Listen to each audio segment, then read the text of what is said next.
बड़ी खबर इस वक्त आ रही है। महाराष्ट्र में मुख्यमंत्री पर फैसला अब दिवाली के बाद होगा। या ये फैसला टल गया है, कौन होगा?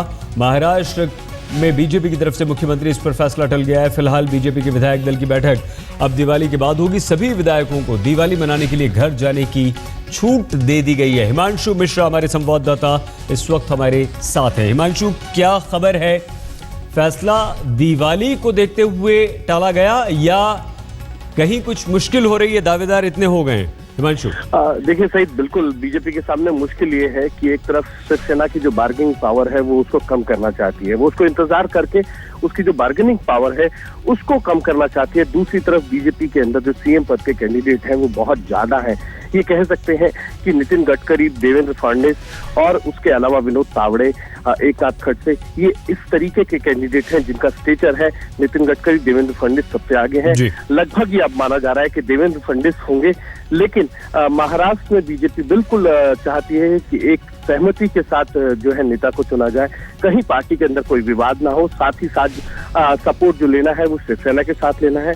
तो शिवसेना की जो बार्गेनिंग पावर है उसको इंतजार करके पार्टी खत्म कराना चाहती है, और यही कारण है कि बीजेपी ने अपने सभी विधायकों को जो है वो घर जाकर दिवाली का मनाने का लिए जो है उनको एक कह सकते हैं कि एक तरीके से छुट्टी दी है, और कहा है कि दिवाली के पार्टी की विधायक दल की बैठक होगी और उसके बाद ही पार्टी अपना अंतिम निर्णय मुख्यमंत्री पद का उस पर लेगी।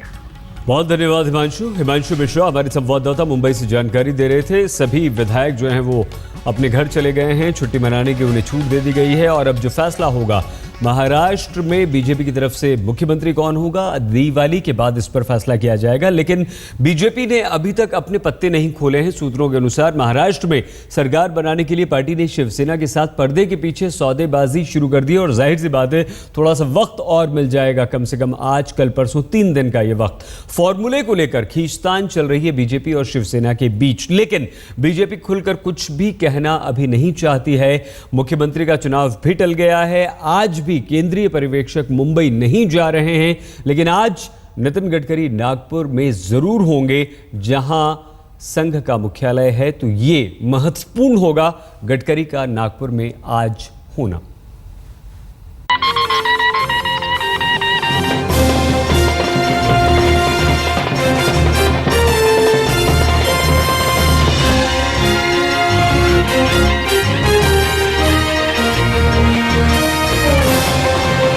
जश्न जारी है,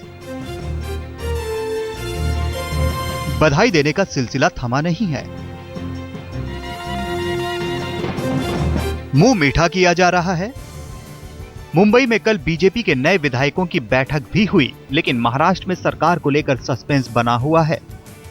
अब तो यह भी साफ नहीं है कि बीजेपी का मुख्यमंत्री कौन होगा। बीजेपी के केंद्रीय पर्यवेक्षक गृह मंत्री राजनाथ सिंह और पार्टी महासचिव जेपी नड्डा आज भी मुंबई नहीं जा रहे हैं। मतलब आज भी महाराष्ट्र में मुख्यमंत्री की रेस को लेकर चल रही अटकलों पर रोक नहीं लगेगी।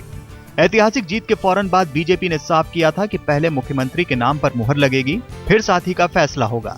लेकिन अब लगता है कि बीजेपी मुख्यमंत्री के नाम से पहले साथी की उलझन से पार पाना चाहती है। और जहां तक आगे सरकार बनाने का विषय है, पहले हम अपना नेता चुनेंगे और नेता चुनने के पश्चात फिर उसके बाद इस सारी कार्रवाई को की जाएगी। चुनाव नतीजे के 3 दिन बाद भी बीजेपी ने अपने पत्ते नहीं खोले हैं। एनसीपी से खुला ऑफर मिला है। सूत्रों के मुताबिक शिवसेना शर्तों के साथ समर्थन के लिए तैयार है, लेकिन बीजेपी तय नहीं कर पा रही है कि किस राह चले। सूत्रों के मुताबिक पर्दे के पीछे बीजेपी और शिवसेना के बीच सरकार बनाने को लेकर बातचीत शुरू हो गई है। शिवसेना 1995 के फॉर्मूले पर सरकार आगे बढ़ाना चाहती है, जिसके मुताबिक डिप्टी सीएम, गृह, वित्त, पीडब्ल्यूडी और सिंचाई मंत्रालय सहयोगी के कोटे का होगा। लेकिन बीजेपी को ये प्रस्ताव मंजूर नहीं है। इसके उलट बीजेपी 2-1 के फॉर्मूले पर बात करना चाहती है, जो जीती गई सीटों के नंबर पर आधारित है। इस बारे में कोई बात हुई नहीं है। समय आने पर उस बारे में आपको पता चलेगा। चलिए। एनसीपी विधायकों ने पार्टी अध्यक्ष शरद पवार की मौजूदगी में हुई बैठक में अजित पवार को अपना नेता चुन लिया। बैठक में शरद पवार ने नेताओं को बताया कि पार्टी ने बीजेपी को समर्थन का प्रस्ताव क्यों दिया। वो भी बताया कि विचारधारा से हम बिल्कुल अलग नहीं हो रहे, लेकिन अपने महाराष्ट्र में विधानसभा आई है, इसीलिए सपोर्ट देना जरूरी था और बाहर से सपोर्ट किया है। और किसी ने हमें मांगा नहीं था, लेकिन बाहर से सपोर्ट कर स्टेबिलिटी आनी चाहिए। संभव है आज हरियाणा का सस्पेंस खत्म हो जाए। चंडीगढ़ में आज दोपहर 12 बजे बीजेपी के विधायकों की बैठक होगी। इसमें केंद्रीय मंत्री वेंकैया नायडू और पार्टी उपाध्यक्ष दिनेश शर्मा बतौर पर्यवेक्षक मौजूद रहेंगे। हरियाणा के मुख्यमंत्री की दौड़ में सबसे आगे फिलहाल पूर्व संघ कार्यकर्ता मनोहर लाल खट्टर चल रहे हैं। इसके अलावा अंबाला के विधायक अनिल विज, पार्टी प्रवक्ता कैप्टन अभिमन्यु, राज्य बीजेपी के अध्यक्ष रामविलास शर्मा भी रेस में बने हुए हैं। मुंबई से मुनीश पांडे और साहिल जोशी के साथ आज तक ब्यूरो।